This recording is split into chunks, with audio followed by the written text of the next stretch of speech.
thématique de ce congrès cette année, c'est expert comptable, commissaire aux comptes, état d'urgence. Pourquoi état d'urgence? La facture électronique est inéluctable et il est temps maintenant pour la profession dans son ensemble, que ce soit les experts comptables, mais aussi les collaborateurs, les étudiants et évidemment nos stagiaires, de se mettre sur le pont justement pour digérer cette transition qui arrive avec la facture électronique.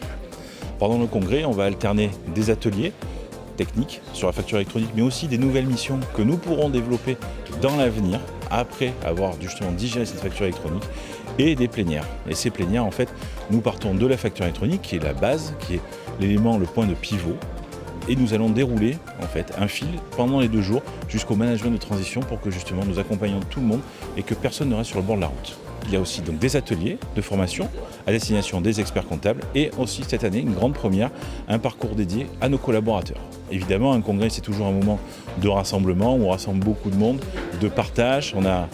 On est heureux de se retrouver, on est heureux de s'informer et on sera évidemment heureux de passer une très belle soirée.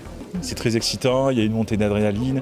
Ça fait maintenant des mois qu'on travaille dessus, puisqu'un congrès, on le prépare très longtemps à l'avance. On a changé beaucoup de choses par rapport aux éditions précédentes, puisque maintenant c'est la 11e, on est passé sur une nouvelle décennie, donc on change de nouvelles choses. On a à cœur de montrer ça aux exposants, on a à cœur de montrer ça évidemment à tous nos congressistes qui viennent de toute la région PACA, et je suis persuadé qu'ils vont apprécier. Cette année, donc, nous avons un congrès qui est sur 2 jours, qui est uniquement dédié à la formation, à la plénière et au partage. Nous avons décidé de mettre notre assemblée générale et la prestation de serment de nos jeunes consoeurs et confrères le 5 octobre pour une journée qui sera entièrement dédiée justement à l'entrée à la profession de tous ces jeunes.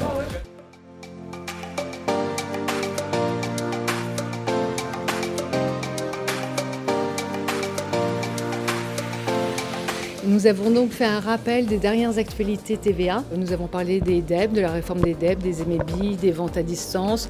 On a fait aussi un point sur les changements sur la CA3. Un petit rappel aussi sur la loi de finances pour toujours mieux accompagner nos partenaires experts comptables. Et c'était présenté avec Nicolas Dasta. Alors moi j'ai eu le plaisir d'animer un atelier sur les actualités sociales où on a fait un point sur toutes les nouveautés qui pouvaient avoir un impact sur les missions dans les cabinets et notamment on a fait un focus sur le nouveau projet de loi en matière de partage de la valeur en entreprise qui prévoit pas mal de dispositifs un peu innovants dont j'espère que les cabinets se saisiront pour mener des missions sociales auprès de leurs clients. J'anime un atelier sur la communication, donc comment communiquer efficacement. Comment faire en sorte que les relations clients soient fluides, donc comment finalement ne pas être pollué par tout l'émotionnel, le cadre de référence et puis le stress qui peut se mettre en place dans les relations pour pouvoir vraiment être dans une relation de co-construction avec le client pour identifier les problèmes et trouver des solutions efficacement. En fait, la thématique, ça reste la facture électronique. On a fait une présentation un peu plus pratique que les formations théoriques qu'on avait fait en début d'année. Donc on est un peu plus rentré dans le détail, des actions concrètes que vont devoir réaliser les cabinets pour pouvoir rentrer dans la facture électronique à 100%. L'échéance s'approche et donc plus on ira, plus les interventions seront organisées sur la pratique et ce qu'il faut mettre en œuvre pour organiser le cabinet sur la facture électronique. On a consacré un atelier à une thématique qui est sans doute une des plus compliquées en termes d'ingénierie patrimoniale. On s'est intéressé au dirigeant qui va vendre les titres de son entreprise et on s'est posé la question suivante. Est-ce qu'avant la vente, il doit porter ses titres à une société holding qui vendra elle-même les titres au lieu que ce soit le dirigeant qui les vende directement? Cette question, qui est d'ailleurs même pas très simple à formuler, appelle des réponses compliquées, contrastées, et vis-à-vis desquels on a essayé de bâtir une méthode de raisonnement dans cet atelier. J'ai le plaisir d'animer un atelier sur les nouvelles technologies et leurs impacts sur la démarche d'audit.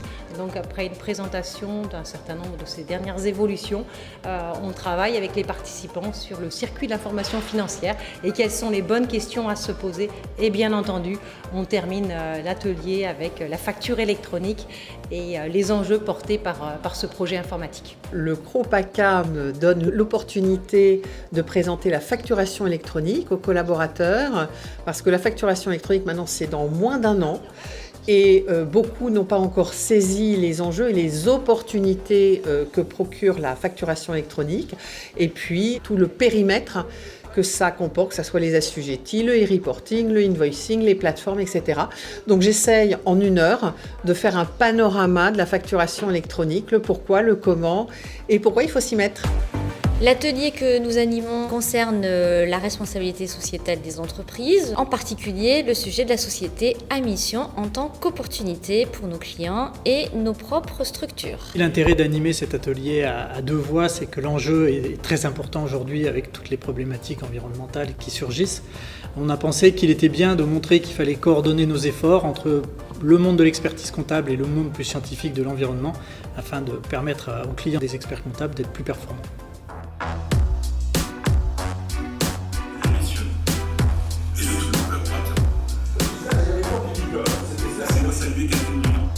C'est la facturation électronique, peut-être riche d'opportunités.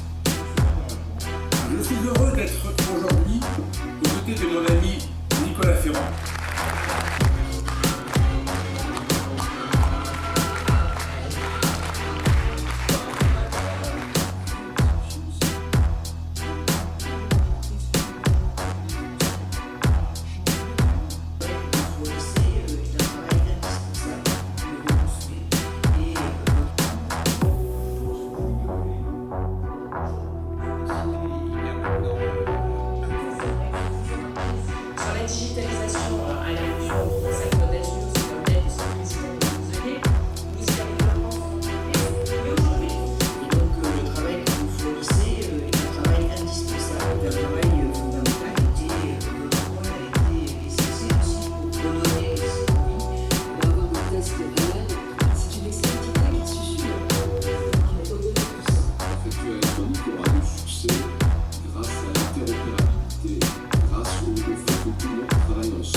J'ai rencontré des jeunes, j'ai rencontré des moins jeunes, j'ai rencontré des très anciens.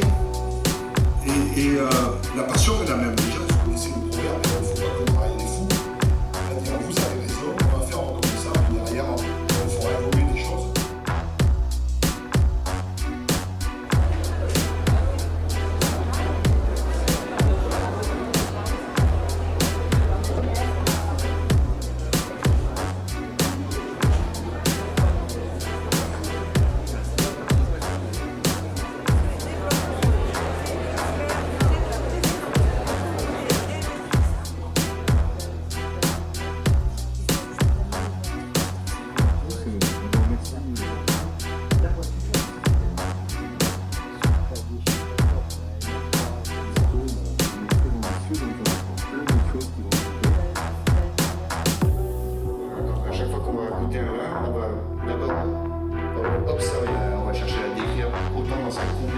que dans son intensité, c'est-à-dire est-ce que ça c'est fort, pas fort, et est-ce que c'est complexe ou pas complexe. Pour la simple appellation des codex entrants, donc là je parle plus de l'ensemble de la France, mais vraiment juste de la pièce. C'est l'arme qu'on va enseigner sur la texture du vin et la viscosité. C'est clair, vous pouvez profiter de la micro-oxygénation, mais il y a des sensations un petit peu rugueuses sur les muqueuses. Donc ça, c'est la première raison.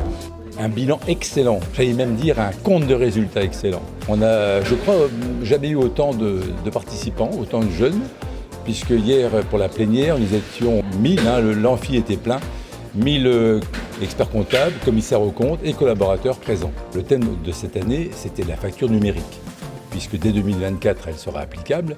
Donc il faut que les cabinets d'expertise comptable, qui sont au chevet de leurs clients, s'organisent pour que toutes les entreprises soient prêtes à affronter 2024 avec une facture numérique qui sera valable pour tout le monde. Pendant ce congrès, il y avait d'abord 2 journées de formation et 2 journées également d'échange, de partage, de convivialité, 4 ateliers qui tournaient surtout sur la facture numérique, mais on avait également, concernant les commissaires aux comptes, l'impact des nouvelles technologies sur la mission d'audit. Pour conclure ces 2 journées, c'est qu'on a tous compris qu'il ne fallait laisser personne sur le bord du chemin.